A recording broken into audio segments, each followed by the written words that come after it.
y la literatura japonesa fue la gran ganadora.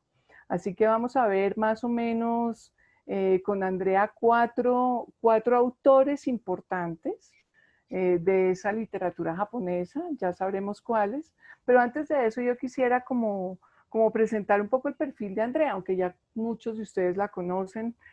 Andrea estudió literatura en la Universidad de los Andes, es doctora en filosofía de la Universidad Nacional de Colombia. Bueno, ha sido profesora de estas dos universidades y también ha sido profesora invitada en la Universidad Autónoma de México, que es una de las universidades pues, más interesantes, grandes de América Latina. Y es autora, escritora, y ha escrito un libro de cuentos que se llama La naturaleza seguía propagándose en la oscuridad, un libro de cuentos maravilloso.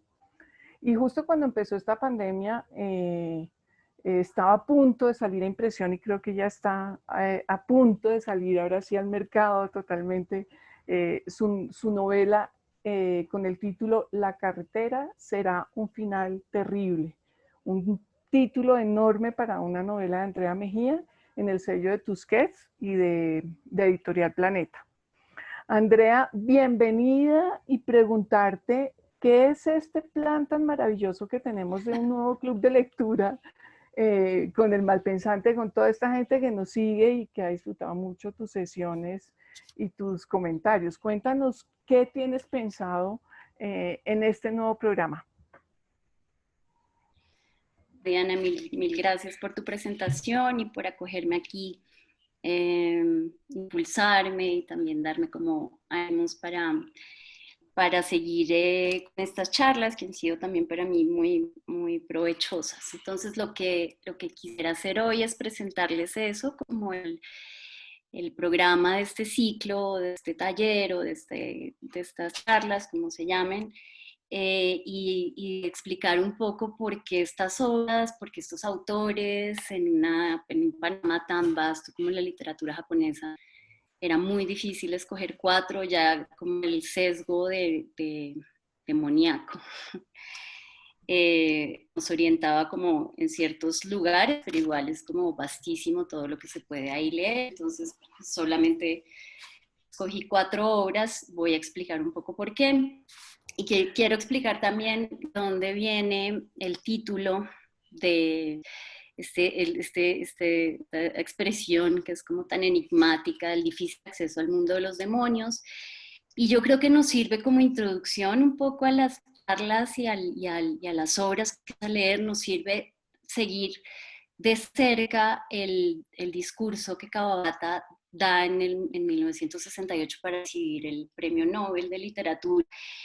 En este discurso que se llama, o que tradujeron al español, no, creo que ese es como el título que también tenía en inglés, El bello Japón y yo, Kawabata sigue un poco los que han sido sus mentores, que son, al principio empieza citando como monjes poetas, empieza con un poema de Dogen Zenji, es un monje del siglo XIII, nace justo en 1200, un monje que fue fundador de la secta, no es una buena palabra, como del ala Soto, del Zen japonés, y es un pensador trastornador, se puede decir así, porque violenta Dogen Zenji, o de manera muy dulce y muy delicada, sacude las estructuras lógicas del lenguaje y del discurso y trata con las palabras de decir lo que no puede decirse con las palabras. Esto es como,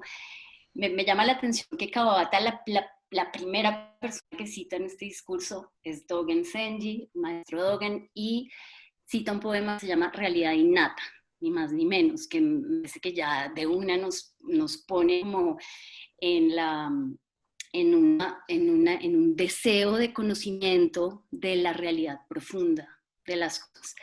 Y el título de El difícil acceso al mundo de los demonios va por ahí como una voluntad, una esperanza más bien, conocer la realidad profunda de las cosas a través del arte, a través de la literatura. Después cita a Ryokan, que es otro monje poeta maravilloso del siglo XVIII, es el monje, quizás el poeta más puro y más transparente, le decían el niño monje o el sacerdote tonto, también le decían. Claro, el zen es ser tonto, es una buena señal. Y no me acuerdo cuál es el poema que cita ahí Kawabata, creo que debe ser un poema clásico de la naturaleza, algo, pero el poema que yo les quería citar de Ryokan es una carta que le escribe Ryokan a alguien.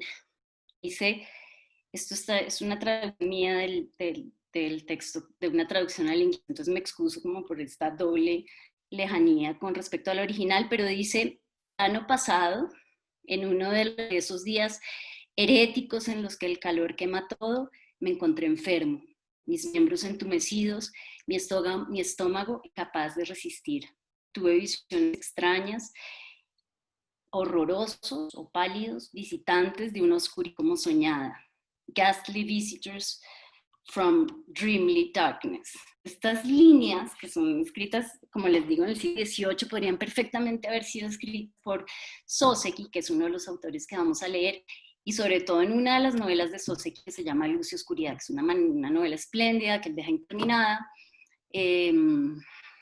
Esa no la vamos a leer porque es muy extensa. Vamos a leer El Minero, que es una novela de 1908, perdón. Es una novela muy interesante porque es como el giro de Soseki, su salida del naturalismo y su incursión en una literatura, en una narrativa más experimental y más ambigua y más simbólica. Es como la puerta de entrada a todo el Soseki más maduro y más interesante, como el Más de La satírico Puerta, que es una también. novela magnífica, te la recomiendo mucho si pueden leerla después. Entonces, ese minero, la novela, ¿perdón? Y más satírico, decía yo, Andrea. Ese minero, esa voz interior de...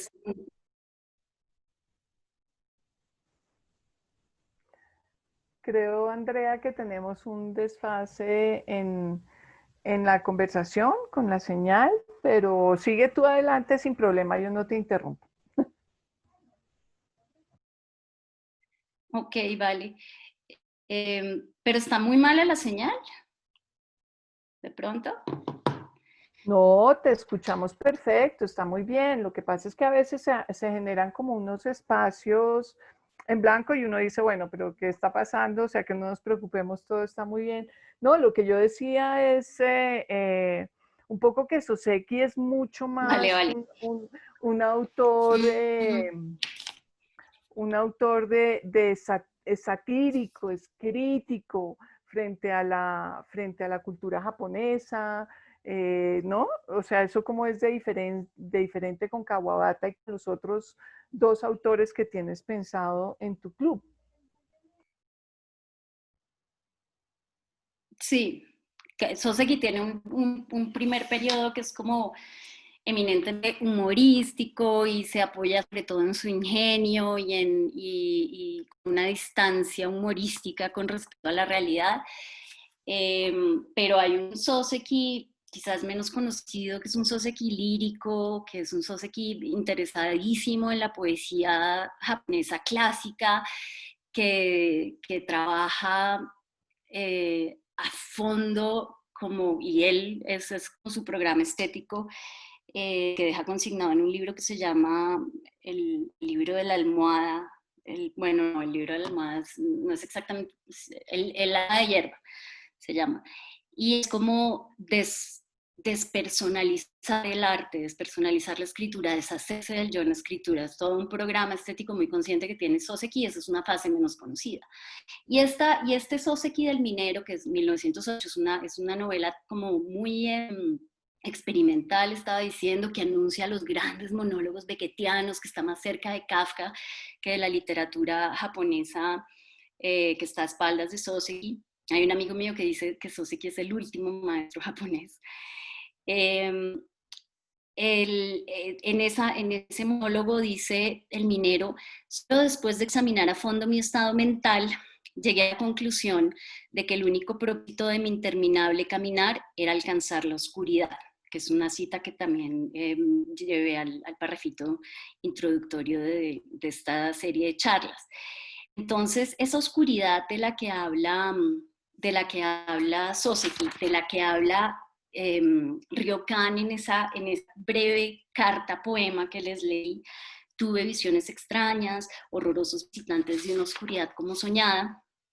Es una oscuridad que, hablando de Beckett, porque lo mencioné, y en este momento lo estoy leyendo y estoy muy impresionada, Beckett tiene en 1946, esto tiene mucho que ver con ese acceso difícil al mundo de los demonios, creo, y con esa oscuridad de la que estoy como intentando hablar.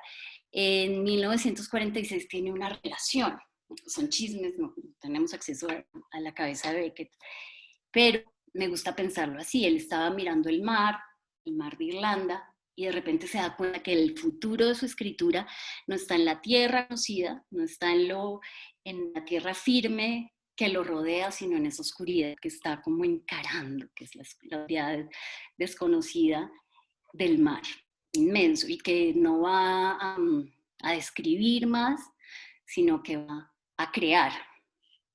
Y es 1946. Él no ha escrito la trilogía, él no ha escrito Esperando a Godot, no ha escrito como las obras, las novelas y las obras que van a revolucionar nuestra manera de pensar lo que es una novela y lo que es una obra de teatro, pero escribe antes una pequeña, como una obra menor que él mismo no quiere mucho, porque hasta los años 70 decide que se puede publicar, y él mismo la traduce, que se cierra sobre esa oscuridad de la que estoy como intentando decir algo.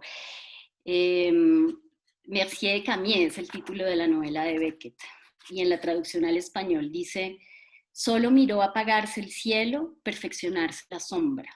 El horizonte devorado no dejó de mirarlo porque conocía sus sobresaltos por experiencia.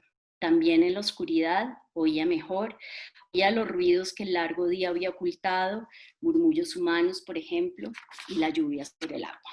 Entonces, es otro entregarse a la oscuridad sin saber muy bien hacia dónde se está yendo, pero sabiendo que se está avanzando como en un camino de conocimiento. Y esta oscuridad entonces de la que habla Soseki, de la que habla Ryokan, de la que habla Beckett, me parece que es la puerta de salida de la literatura del naturalismo, es decir, de una representación más o menos fiel, de una realidad conocida, de una realidad consciente, de una realidad aburrida, quizás cotidiana en todo caso, hacia algo más extraño y hacia algo más inaprensible, que es lo que Kawabata piensa como el mundo de los demonios. Entonces, esta expresión del difícil acceso al mundo de los demonios, que aparece en el discurso de Kawabata, se engendra en otro aforismo de otro monje poeta, que es el más fantástico y el más energético de todos, que es Ikkyu, del siglo XV, y ese aforismo dice: es fácil entrar en el mundo del Buda, es difícil entrar en el mundo del demonio. Y este aforismo a Kawabata lo obsesiona, tanto así que deja un manuscrito, Kawabata, donde hay monjes zen que copia este aforismo una y mil veces. Es fácil entrar en el mundo del Buda, es difícil entrar en el mundo del demonio. Un aforismo enigmático, pero que es el que le da a Kawabata para declarar en el discurso de recepción del premio Nobel algo así como una especie de poética de lo que es su literatura, de declaración de lo que es la literatura en general, creo, y el arte en general, que es esta. Y aquí hay como un desfase en las traducciones, pero encontré una traducción al francés que es mucho más llamativa. Ahora ya no estoy tan segura que sea muy fiel, pero se las leo de todas maneras. Es la que puse en el parrafito de descripción de las charlas. Dice: todo artista está fascinado fatalmente por el deseo de forzar el acceso difícil al mundo de los demonios, y este pensamiento, ya sea aparente o disimulado, oscila entre el miedo y la plegaria. Es como, es contundente y es una declaración de lo que es el arte. Todo artista está fascinado fatalmente por el deseo de forzar el acceso difícil al mundo de los demonios. Este pensamiento, ya sea aparente o disimulado, oscila entre el miedo y la plegaria. Ahora, Andrea, la traducción al español, y creo que esta traducción es más fiel porque ahorita estaba revisando, tenemos el problema de las traducciones, pero bueno, en eso no nos podemos quedar. Y estaba revisando en la página del Premio Nobel y es más fiel la traducción al español, que es la siguiente. Sabrá Dios cómo el traductor al francés habrá pensado que estaba traduciendo el mismo texto, pero dice: para el artista que persigue la verdad, bueno y lo bello, es inexorable que se exterioricen o se oculten el temor y la súplica en aquellas sentencias sobre el demonio. Es más fácil entrar en el mundo del demonio.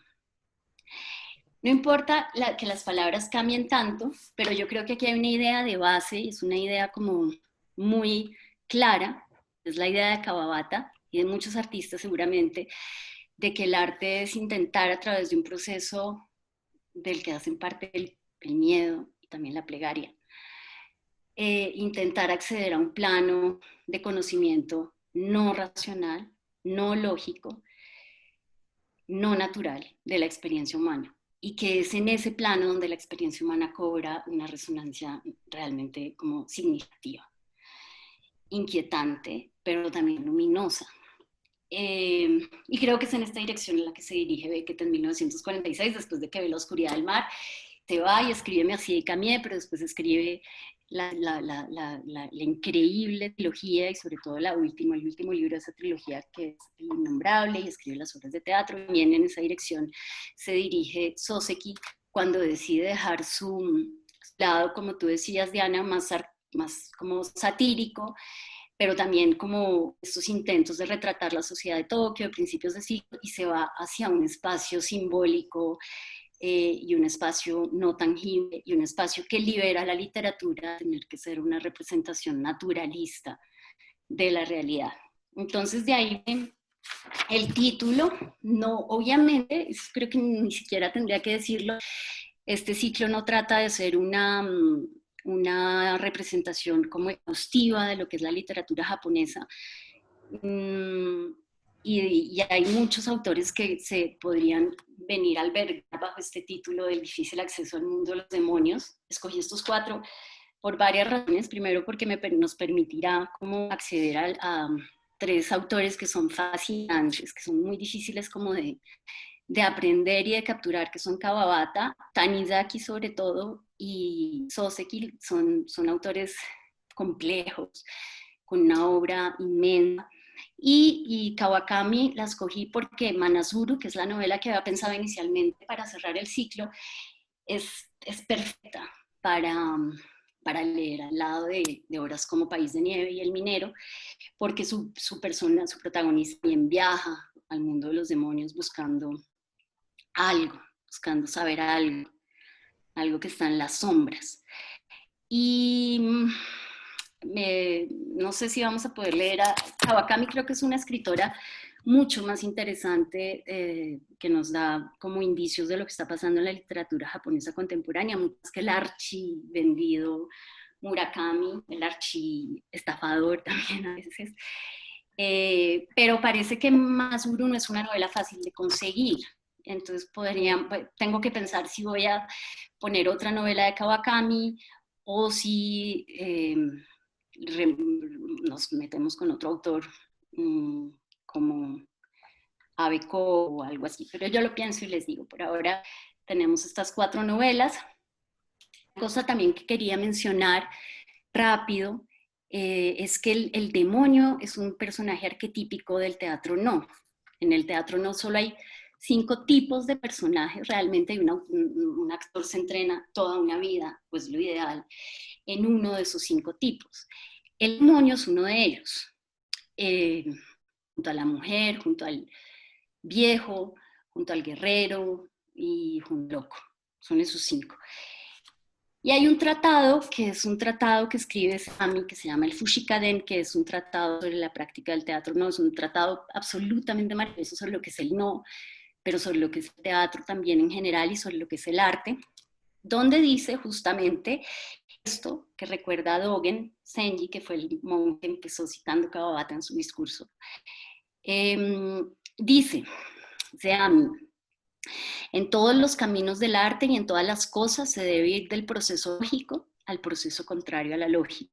Este ir en el proceso contrario a la lógica es también otra manera de llamar ese adentrarse o tratar de acceder en el mundo difícil de los demonios, que es el mundo del sueño, que es el mundo de la oscuridad, que es el mundo irracional, pero habitado por emociones, por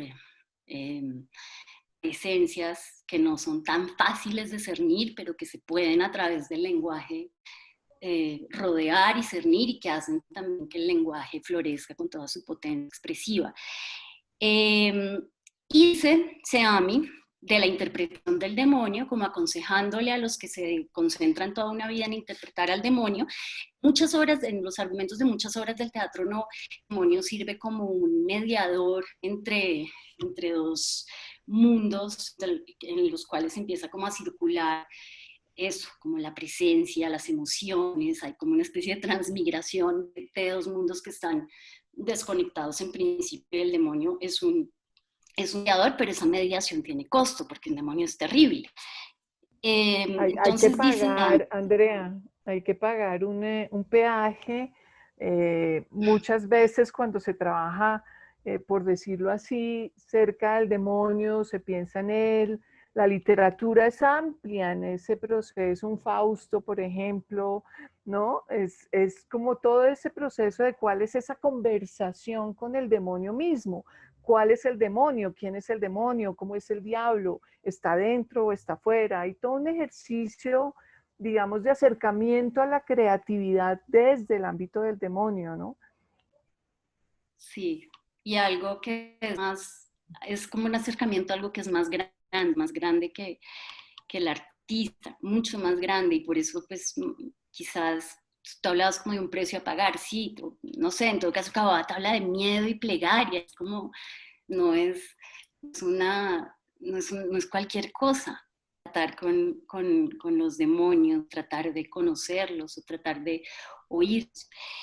En todo caso, lo que dice Seami es el carácter fundamental de un demonio tiene que ser fuerte y terrible. Lo fuerte y lo terrible se diferencian de la sensación de interés. La esencia misma del demonio es lo terrible. La sensación de terror y el interés se diferencian tanto como el negro del blanco. El difícil problema de hacer que el demonio sienta interés es como si de una roca brotara una flor. Son unas líneas rarísimas, muy enigmáticas, porque opone al demoníaco o el demonio, el carácter del demonio, al despertar de un interés, no sé si se puede leer, entender ahí en sentido kantiano, eso nos llevaría muy lejos tal vez, pero ¿qué quiere decir eso? ¿Qué quiere decir que la sensación de terror y el interés se diferencian tanto como el negro del blanco?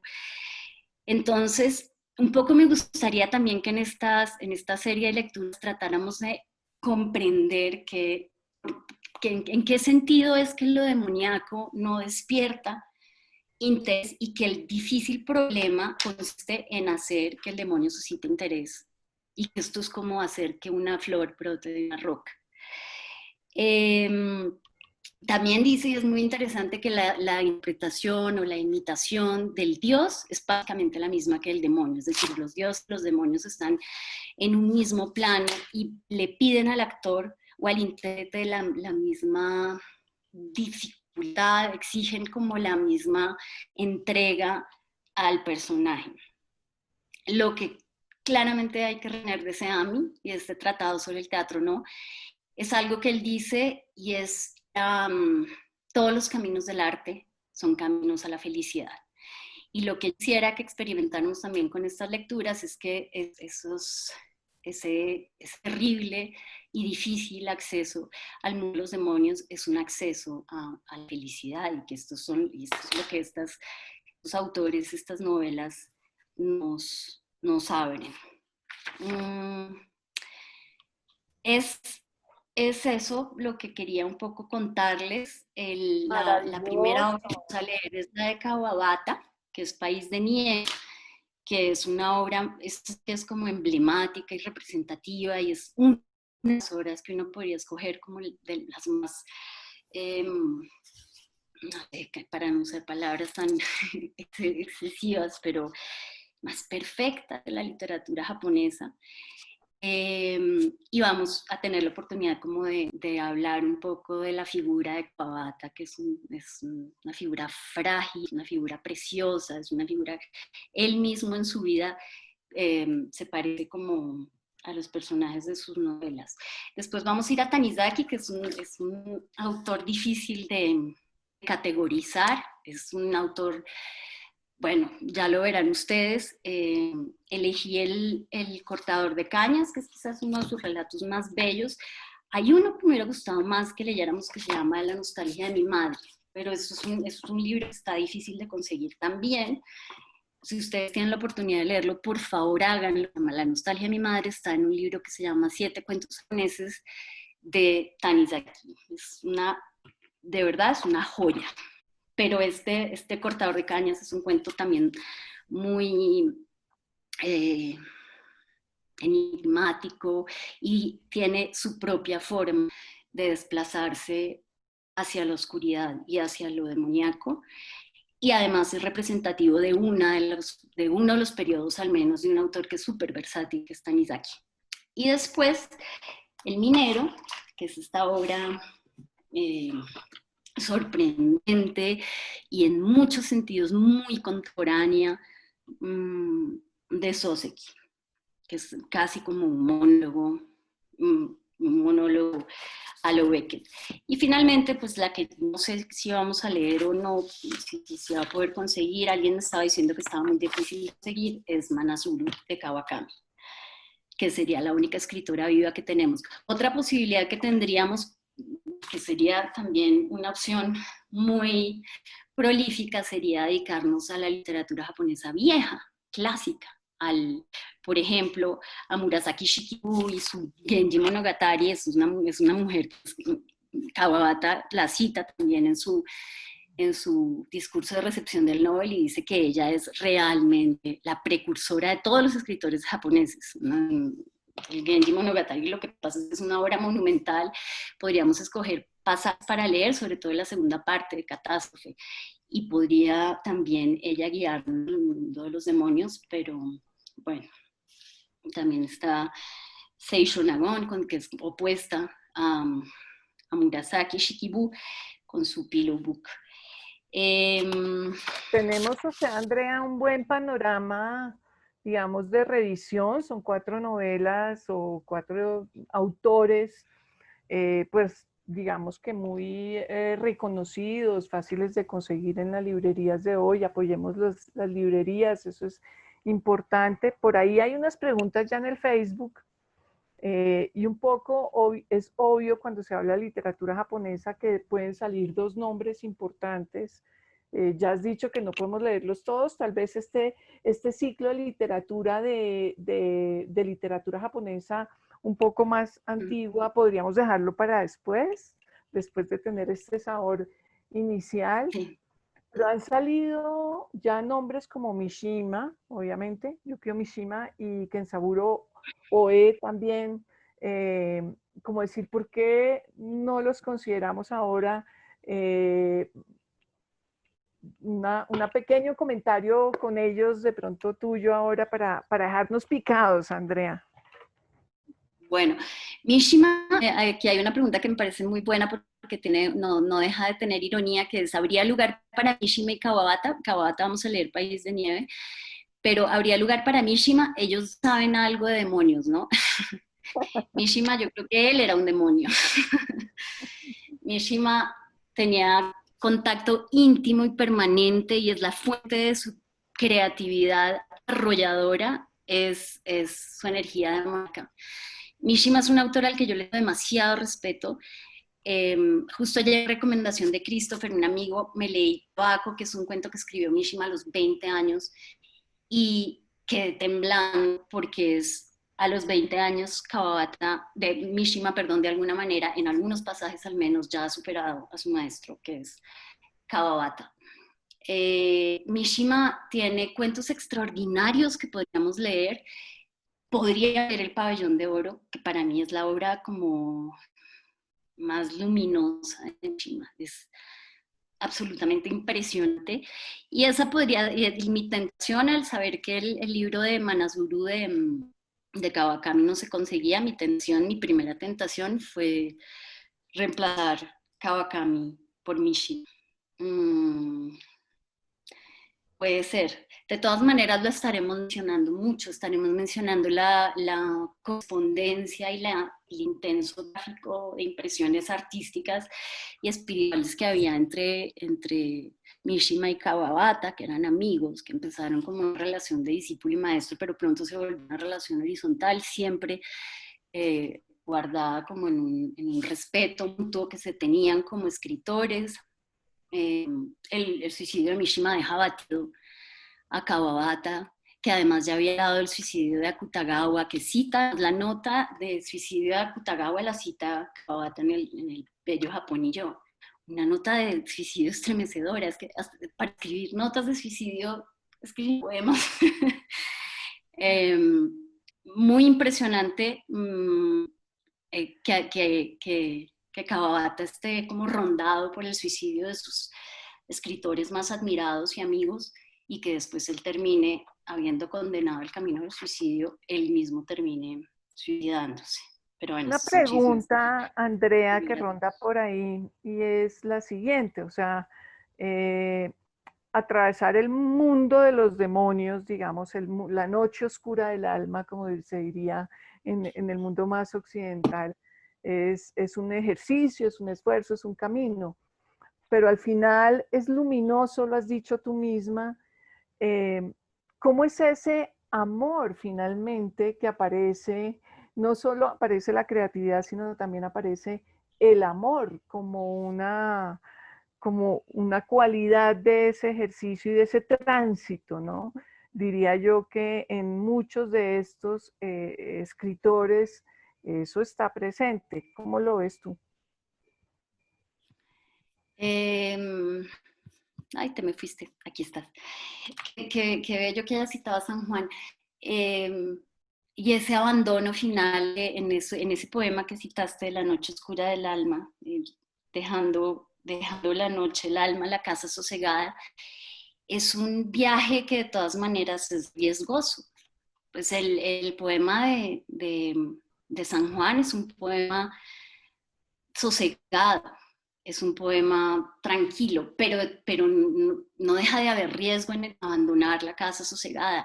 Una noche salí de mi casa y mi casa estaba tranquila y ese viaje en la oscuridad, en el caso de San Juan, termina en un lazo amoroso y en un abandono del cuidado que es como abarcador, es como llegar a fusionarse con la realidad, pero no sé si siempre ese sea la llegada. A veces se queda como en la incompletud, en el terror puro, en el no saber, pero en el al menos saber que no se sabe.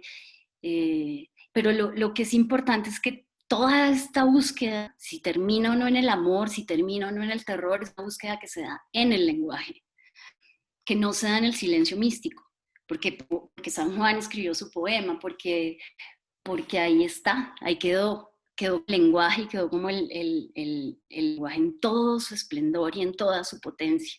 Entonces eso es lo que me parece como a mí tan atractivo de esta búsqueda por la que según Babata, o al menos el traductor al francés misterioso, que no sé ahora ya de dónde saqué, eh, obsesiona o encanta a todos los artistas, la búsqueda del difícil acceso al mundo de los demonios.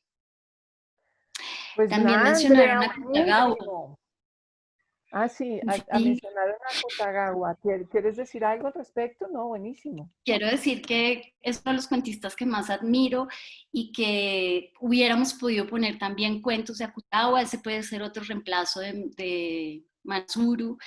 Rashomon es un cuento absolutamente terrorífico y perfecto, pero bueno, eran lecturas más, mucho más breves, demasiado breves ya quizás, pero puede ser. Y ahí está de todas maneras para los que quieran leerlo, el Un Kutagawa, poco lo que que se escribió a planteas en los tu, 30 y pico años. ¿No? Sí. ¿Perdón? claro, como un poco que lo que planteas en el club de lectura, Andrea, es para los que no han estado y contarles un poco cómo es la mecánica, es plantear unas lecturas. Estas son las 4 lecturas que plantea Andrea, que las van a tener ustedes pues en el Facebook escritas. Me dicen que hay algunas que están agotadas, como El País de Nieve de Kawabata, no sé qué tan cierto sea, pero habría que hacer una investigación. Pero más allá de eso, el club plantea una lectura sobre, sobre la literatura japonesa. Podemos complementar con otras lecturas a medida que vaya transcurriendo las sesiones. Eh, Hacerte una pregunta final. ¿Cuál es tu pasión por esa literatura japonesa? Más desde tu propio apasionamiento por una literatura de este estilo, finalmente lejana y cercana hoy en día, pero lejana también en su total diversidad a nuestra cultura misma. Entonces, cuéntanos un poco de esa pasión tuya por la literatura japonesa y, y vamos cerrando esta abrebocas maravilloso, así que inscríbanse al club. No, pues como desde muy joven, muy impresionada, como caí a los pies de los más grandes y, y simplemente me dejé como arrastrar sin pensar ante qué era lo que estaba. Pero después ya como escritora, adopté conscientemente a Kawabata, uno de mis maestros, es decir, lo estudiaba, lo estudié, lo sigo estudiando, eh, porque encuentro en él, como con él, una afinidad muy grande. Y solo si hay esta afinidad uno puede elegir eh, tomar un autor como referencia y como maestro, sí, no sé si más una palabra muy anticuada o lo que sea, pero sí, como maestro porque hay algo que hace Kawabata que no es fácil de describir, eh, con lo que yo me siento muy identificada, con unas búsquedas. Pero más allá de Kawabata, la cercanía de la literatura japonesa con el zen a mí me ha acompañado, me ha también dado aliento y sombra y me ha también propiciado unas lecturas increíblemente enriquecedoras. Entonces esa cercanía en general de la literatura japonesa creo que no es una generalización tan atrevida con la espiritualidad y con la espiritualidad zen es como algo que me parece que es muy, esa hermandad entre el arte y la espiritualidad es como eh, un buen lugar para estar un buen rato. Entonces ahí allá es que los invito a que nos asumemos en este mes que viene. Qué bueno, Andrea. Yo no quiero dejar de preguntarte eh, por tu novela más reciente. Cuéntanos, o sea, ya sabemos que estamos haciendo como toda una abrebocas a este ciclo de literatura y ojalá de verdad se unan a todos los que nos están viendo, porque la guía de Andrea es una guía muy profunda en la lectura, o sea, realmente no se pierdan esta oportunidad, pero no quiero dejar de preguntarte aquí en vivo y en directo sobre tu última novela, esta que está a punto de salir y que tiene un título muy atractivo. Me parece que hay algo de cercanía con Carson McCullers, pero esto es, ¿no? Aventurándome porque no la conozco. Es La carretera será un final terrible. Esto es un título muy interesante. Háblanos un poquito, un detalle para que nos animemos todos a comprar el libro rápidamente. eh, qué raro, gracias por la pregunta, Diana. Qué raro es pensar ahora en la novela, pero fue una novela, bueno, extraña, que se fue dando ella. Yo creía saber qué era lo que estaba haciendo, creía saber hacia dónde me dirigía, eh, y claramente no fue así. En la mitad de la novela una crisis, en la mitad pues, del proceso de escritura una crisis, una ruptura, eh, y hubo un giro hacia la, o sea, hacia el terrible mundo de los demonios un poco. Y empecé a dejar que eso que estaba pasando sin mi control, perdí el control completamente, obviamente esto fue muy doloroso, perdí el control y en ese momento es que la novela empieza como realmente a hacer algo que me interesara, trabajar y ver fuera de mí para poderlo pues batallar un poco, batallar con eso que ya estaba afuera, pero fue en ese momento que se convirtió en algo interesante y lo que hice fue entregarme en esa dirección. Y el título, pues La carretera será un final. Yo no sé esos títulos tan largos si son buena idea. La naturaleza seguía proponiéndose en la oscuridad, la carretera será un final terrible, pero, pero es una de las frases como de las últimas frases de la novela. Ahí salió. Vamos a ver, los que tienen la Bueno, palabra son ustedes y la ley. estaremos ansiosos de leerte. Conocemos de tus dotes como escritora. Andrea, muchas gracias por este abrebocas, por ser parte No, gracias, sí, gracias a ustedes. de ser parte de esta casa y de esta tribu malpensante, pues es muy interesante. Tenemos estos espacios de contenidos. Hay algunas otras preguntas que no sé si tú quieras tocar ya para finalizar. Sí, el cuento que le debo a mi amigo Christopher se llama Tabaco. Lo escribió Mishima a los 10 años, se lo publicó Kawabata. Hay otra pregunta. En el acercamiento de Samu Dasai, en Indigno de Ser Humano. Así. A ese mundo de los demonios y esa oscuridad inaprecible que encuentra su asidero solo en la palabra, en la escritura. Bora, en la biblioteca pública están los cuentos de Tanizaki, País de Nieve de Kawabata y podrán añadir El Desorejado. Sí, muchísimas gracias.